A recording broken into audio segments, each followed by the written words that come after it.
Bonjour Madame Lepage. Bonjour, madame. Alors cette fois, on se revoit toutes les deux. La dernière fois, on s'est vu avec Jenny lorsque vous êtes venue à votre second suivi avec l'oncologue. Oui. Alors, comment ça va aujourd'hui?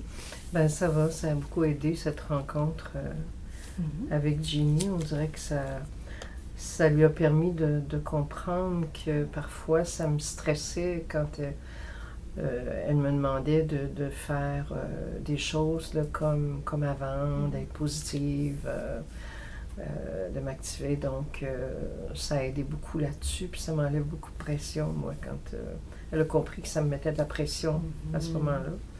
Donc ça a été bénéfique, oui. Vous trouvez que ça a bien été les échanges et puis ça vous a permis... Oui, tout à fait.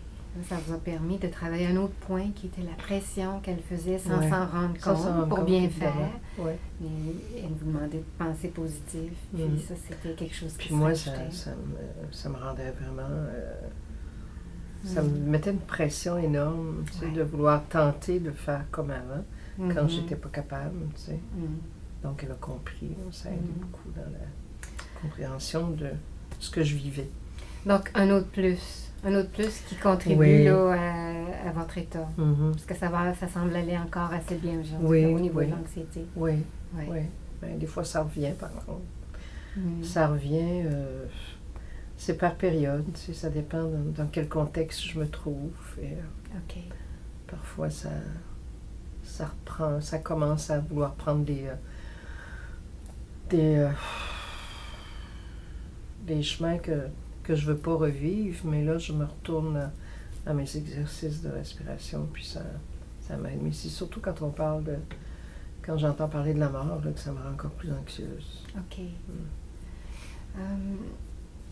Écoutez, aujourd'hui, c'était comme notre dernière rencontre. Vous m'apportez cela. Je pense que ce serait important qu'on aille un petit peu plus loin pour regarder un peu là, cette pensée-là qui semble encore susciter de l'anxiété, qu'on n'a peut-être pas beaucoup abordée, mais qui est plus en lien avec la mort. Hein? C'est ça que vous me dites? Oui, mais ça m'arrive d'y penser quelquefois, surtout quand j'en entends parler autour de moi. Donc ça me crée beaucoup de tristesse, parce que je me dis... C'est comme pas juste, tu sais, de partir. C'est quand même, j'ai à peine, même pas 60 ans, là, quand même.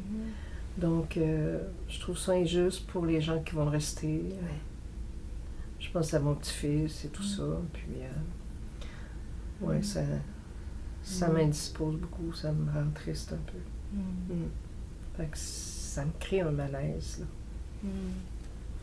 Ce que j'entends, c'est pas tant de l'anxiété qui va venir comme une tristesse. C'est pas tellement la peur de mourir comme tel, comme de laisser ces êtres-là.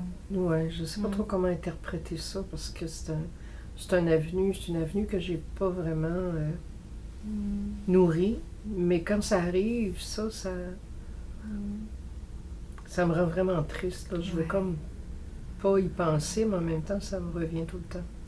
Cette pensée-là de partir, de laisser les gens derrière moi. Parfois, de ne pas vouloir y penser, c'est comme si ça faisait qu'on y pensait. Hein? Ben oui. Avez-vous déjà pensé à qu'est-ce qui serait important pour vous dans ces dernières étapes? Je sais qu'on n'en est pas là, mais mettons qu'on essaie de mettre ça un peu plus concret. Est-ce qu'il y a des choses qui seraient importantes pour vous de faire avant la fin de votre vie, de réaliser dans ces moments-là aussi? J'ai pas vraiment pensé à ça, là. Faudrait peut-être que je m'y mette, mais c'est comme une chose à laquelle j'ai pas le goût de m'arrêter, là. Pour le moment, je sais que ce serait peut-être pratico-pratique de le faire. Mais en tout cas... Écoutez, ça pourrait être intéressant de regarder ça. Puis c'est vrai que dans notre société, on n'est pas tellement encouragé à penser à ça. Mais comme vous dites, des fois, le fait de se dire « pense pas à ça », ça suffit pour que la pensée vienne. Fait que ça peut peut-être être une idée de regarder, mais de regarder peut-être les aspects qui seraient importants pour vous, que vous aimeriez vraiment faire avant de pouvoir dire au revoir aux gens. Ça serait peut-être une façon d'apprivoiser. Mais vraiment, vous y allez à votre rythme par rapport à ça. Mais je vais y penser, c'est sûr que je vais me servir de vos techniques là, pour penser à ça. Mais justement, on va reparler un petit peu de ces techniques, comme vous dites, là, parce qu'elles sont utiles pour l'anxiété, elles pourraient être utiles aussi quand on a d'autres émotions. Comme on est à notre dernière rencontre, c'est certain qu'il va en avoir encore de l'anxiété. Hein? Oui, j'imagine. Ouais. Puis, ce qui pourrait être intéressant qu'on fasse, là, si ça vous convient, on pourrait peut-être regarder un peu comment on pourrait prévenir là, pour que ça se gère un peu mieux. Donc, on ne peut peut-être pas prévenir l'anxiété, mais peut-être essayer de la voir assez tôt pour pouvoir avoir plus de facilité à la contrôler. Oui. Fait que pour vous, qu'est-ce qui est comme des événements qui sont susceptibles d'amener de l'anxiété ou encore qu'est-ce qui pourrait être comme des signes avant-coureurs? Il y a des petits signes assez particuliers, là, des fois. Là, je commence à sentir des petits papillons, puis en dedans, là, puis c'est comme un peu le début de l'essoufflement. D'accord. Ça, je pense que c'est des signes. Et je sens que mon adrénaline monte un petit peu, là, que je me sens comme venir, là, un peu de chaleur là, à l'intérieur de moi.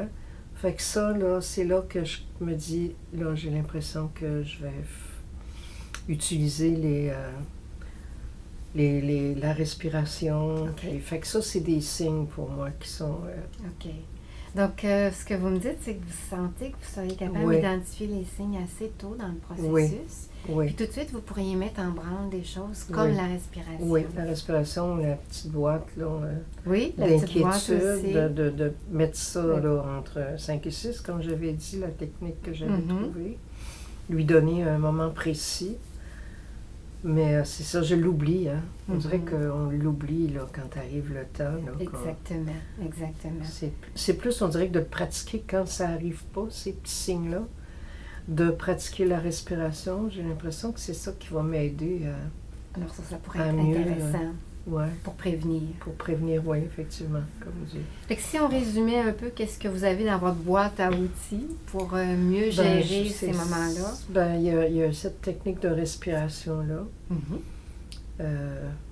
Bien respirer, me détendre, faire de la place, faire de l'espace pour la respiration à l'intérieur de moi. Et la boîte aux inquiétudes, justement, de ne pas les grossir avant puis de leur donner un peu de perspective, les mettre dans la petite boîte, puis d'y revenir un peu plus tard. Donc ça, je pense que ça peut aider aussi. Puis d'aller vers les autres aussi. D'aller voir ma fille, de passer du bon temps avec eux, puis de ne pas m'imaginer que... faut faire quelque chose. C'est ça, que je ne suis pas normale, puis c'est ma présence, ça, de m'axer là-dessus, je pense que ça va me permettre d'être moins anxieuse, puis de voir venir les choses un peu plus. Puis de la mort, d'essayer d'éviter ce genre de tristesse-là, de toute façon. D'essayer d'éviter, ou comme on disait, peut-être d'apprivoiser. De l'apprivoiser un de peu, façon de faire peut-être des choses. Moi, je vais y penser à ça, Peut-être, oui. Peut-être que non aussi. Donc, ça dépend. Comme vous dites, vous laissez de l'espace, c'est quelque chose de nouveau pour vous. Oui. Écoutez, bravo. Je pense que vous avez été capable de me faire un beau résumé pour prévenir. Et puis, de toute façon, moi, je suis encore là. Moi, c'est ça. Puis si jamais ça m'arrive, je vais téléphoner à madame qui va m'aider à remettre ça sur pied. Ça, c'est tout à fait possible. Alors, écoutez, je vais vous dire au revoir. Merci et puis, beaucoup. j'espère que ça va bien aller. Merci. Vous allez bien continuer à gérer, à mettre tous ces petits outils-là en branle. Parfait, merci.